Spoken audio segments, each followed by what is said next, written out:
Hello hello hello. नमस्कार दोस्तों। दोस्तों आज जिस स्टॉक की चर्चा करने वाले हैं उस स्टॉक का नाम आपको स्क्रीन दिख रहा होगा। स्टॉक है आईआरसीटीसी यानी इंडियन रेलवे, आप कह सकते हैं, and tourism corporation limited. Okay now, ये आप जो देख रहे हैं, लास्ट ट्रेडिंग सेशन में यानी 28 फरवरी को 3:30 बजे ऑलमोस्ट 3% की आपको यहाँ पे गिरावट देखने को मिल रही थी। ओके, और आईआरसीटीसी ना पिछले, मैं कहूँगा, काफ़ी समय से एक डाउनवर्ड ट्रेंड में है, और ये उसी बात को रिफ्लेक्ट कर रहा है कि जो रेलवे स्टॉक्स हैं उनमें जो वीकनेस है वो लगातार सिर्फ और सिर्फ बढ़ती दिखाई दे रही है। कैसे आप देखें यहाँ पे पिछले एक साल में स्टॉक ऊपरी स्तरों में आपको ऑलमोस्ट 40%, 40.12 यानी कि ऑलमोस्ट 40% का क्रैश यानी कि रहते हैं निगेटिव रिटर्न दे चुका है। और ये जो गिरावट है उसके साथ अगर आप देखोगे तो बाजार में भयानक गिरावट चल रही है। और कई निवेशकों का कहना है, क्या आईआरसीटीसी में 40% के क्रैश के बाद कोई उम्मीद है ऊपर जाने की? क्या ये एक बड़ी बाइंग अपॉर्चुनिटी है, या अभी भी इस स्टॉक से हमें थोड़ा सा, मैं कहूँगा, डिस्टेंस बना के रहना चाहिए? इसी चीज़ के ऊपर आज का ये ओवरऑल वीडियो है। अगर आप आईआरसीटीसी में निवेशित या निवेश की सोच रहे हैं, यकीन मानिए ये वीडियो बहुत काम आने वाली है। और किसी अन्य स्टॉक में आपको चर्चा करानी है तो वो भी कमेंट बॉक्स में बताइएगा। देखिए, आईआरसीटीसी को ना आने वाले समय मुझे लगता है ऐसे मल्टीपल ट्रिगर्स हैं, पॉजिटिव ट्रिगर हैं, लेकिन आपको एक ही समझनी पड़ेगी, अगर आपका बाजार नीचे जा रहा रहेगा तो आईआरसीटीसी ऊपर नहीं जाएगा। प्लस वो कौन से लेवल्स हैं जो आपको नज़र रखनी, यानी अगर आप सपोर्ट ढूंढना चाह रहे हैं एक बहुत बड़ा, वो कौन सा है वो आपको देखना है। ठीक है, लेकिन आगे बढ़ने से पहले दोस्तों यहाँ देखिए कि मात्र 12.8% ऐसे व्यूअर हैं जो चैनल को सब्सक्राइब कर रखे हैं, और 87.2% ऐसे व्यूअर हैं जो अभी भी वीडियो देखते रहे हैं लेकिन सब्सक्राइब नहीं रखे हैं। आप दोनों का बहुत बहुत धन्यवाद। बट प्लीज़, अगर आपको वीडियो अच्छा लगता हो सब्सक्राइब ज़रूर किया कीजिए। आपका एक छोटा सा कदम चैनल की ग्रोथ में बहुत बहुत मदद करेगा दोस्तों। सो प्लीज़ चैनल को सब्सक्राइब ज़रूर कीजिएगा।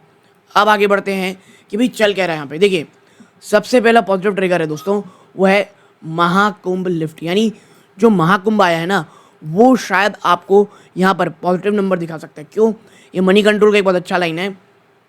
देखिए, जो Q4 होता है ना, ट्रेडिशनली ये सबसे ज़्यादा वीक होता है, ये स्ट्रॉन्ग नहीं रहता आईआरसीटीसी के लिए। लेकिन जो एक 45 दिन का एक मेगा इवेंट महाकुंभ ने देखा है, और जो नंबर ऑफ पैसेंजर इन्होंने कैरी किया है रेलवे में, जिसके कारण जो पानी की बिक्री है, खाने की बिक्री है, इसने आप कह सकते हैं एक्सेप्शनली हाई रही है।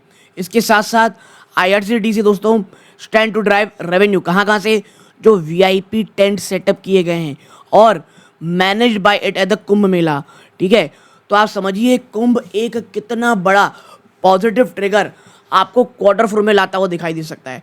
और देखिए, होता क्या है ना, जब आप 40% का क्रैश ऑलरेडी देख चुके रहते हो और प्लस आपको महाकुंभ जैसा इतना ज़्यादा मेगा इवेंट मिलता है, उसका असर अगर नंबर में आएगा तो मुझे लगता है एटलीस्ट शॉर्ट टर्म में एक बड़ी रैली आपको ज़रूर दिखाता हुआ दिखाई देगा आईआरसीटीसी।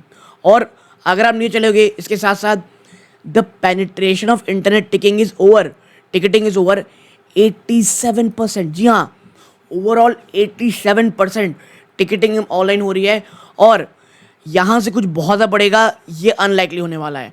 और जो मीडियम टर्म में जो ड्राइवर रहने वाला है वो है क्या, जो additional Vande Bharat train open हो रही है, इसके साथ साथ इंक्लूडिंग जो स्लीपर है जो आने वाले 3 सालों में सरकार कह रही है वो ऐड करेगी, ये बहुत बड़ा पॉजिटिव ट्रिगर रहेगा।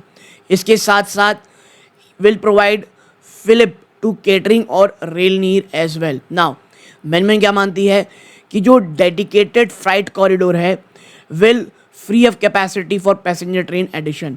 देखिए, अभी क्या हो रहा है ना कि जो आपके पास डेडिकेटेड फ्राइट कॉरिडोर तो है नहीं, तो एक ही ट्रैक में आप, चाहे आप कह सकते हैं मालगाड़ी हो गई और पैसेंजर दोनों चला रहे हो, लेकिन जब डेडिकेटेड फ्राइट कॉरिडोर आपका बन जाएगा उसके बाद आप देखोगे कि पैसेंजर ट्रेन के लिए बहुत ज़्यादा समय आ जाएगा।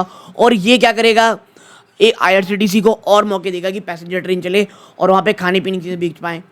गिवन दैट रेलवे ट्रैवल और जो बजट टूरिज्म है ये लेस वल्नरेबल होने वाले हैं इकोनॉमिक स्लोडाउन के कारण। और यही कारण है कि जो आईआरसीटीसी है इसको एक बहुत ही कम रिस्क है, ठीक है, 16% कैगर, ठीक है, इन अर्निंग बिटवीन 24-28। लेकिन देखिए आपको एक और समझना पड़ेगा, हाउएवर ये तमाम जो बिजनेस है ना, all the business will have moderate organic growth from here unless there is meaningful capacity addition passenger train. देखिए ये सुनने में बहुत अच्छा लग रहा होगा, लेकिन यहाँ से ना कोई ऐसी एडिशन नहीं हो जाएगी जो मल्टीफोल्ड आपको रेवेन्यू जंप दे दें। ऑर्गेनिक ग्रोथ वो बहुत ज़्यादा नहीं होगी अनटिल अनलेस आप पैसेंजर ट्रेन्स में कोई बहुत बड़ा जंप देखने को मिले। हाँ, इसमें कोई दो राय नहीं, there is no denying fact that there is a long term growth journey और आईआरसीटी अनलेस इसकी मोनोपोली को चेंज किया जाए। यही एकमात्र मोनोपोली को चेंज ना किया जाए, चैलेंज ना किया जाए, यही एकमात्र ऐसी चीज़ है जो आपको ध्यान में रखनी है। However investors should have moderate earning expectation. आपको याद रखना है आईआरसीटीसी यहाँ से आपको कोई एक्सट्रीम अर्निंग ग्रोथ नहीं देगी, आपको अपना जो थिंक है उसे बहुत ज़्यादा कम रखना है। अब आप देखें यहाँ पे तो लेवल्स कौन कौन से हो सकते हैं। तो देखिए सबसे पहले आप यहाँ देखेंगे, यहाँ पे डेली की बात करते हैं, जो पिछले दिन जो ट्रेड हुआ है दोस्तों उसके हिसाब से अगर आप प्राइस रेंज निकालोगे, पहला 674 है और आप देखिए करेंटली स्टॉक इसी के आसपास ट्रेड कर रहा है। फिर पहला सपोर्ट आता है 657 रुपये में, फिर 644 रुपये में और उसके बाद 627 रुपये में। तो शॉर्ट टर्म के लिए आपको ये लेवल अपने दिमाग में रखने हैं और मुझे पर्सनली लगता है कि 630 से लेकर के 650 ये 20 रुपये का लेवल आपको ज़रूर से ज़रूर देखना चाहिए दोस्तों, ठीक है। बट याद रखिएगा ट्रेंड अभी भी बहुत ज़्यादा बियरिश है और रेलवे में कोई अभी ऐसी कुछ बहुत ज़्यादा पॉजिटिविटी हमको देखने को नहीं मिली। लेकिन हाँ, एसआईपी मोड के लिए विजन थोड़ा लॉन्ग टर्म है, यहाँ से मुझे साल 2 साल में एक डिसेंट रिटर्न स्टॉक यहाँ से दे सकता है एटलीस्ट, ऐसा मुझे लगता है। बट याद रखिएगा ये मेरी पर्सनल राय है, कोई बाइंग और सेलिंग रिकमेंडेशन नहीं है। आप कोई भी सलाह लें आप कोई भी पोजीशन लें अपने वित्तीय सलाहकार सलाह लीजिएगा। और देखिए सिंपल मूविंग एवरेज में 5 डे 705, 10 डे 716 और 20 744। ओके, तो ये वीडियो का अंत है। जय हिंद।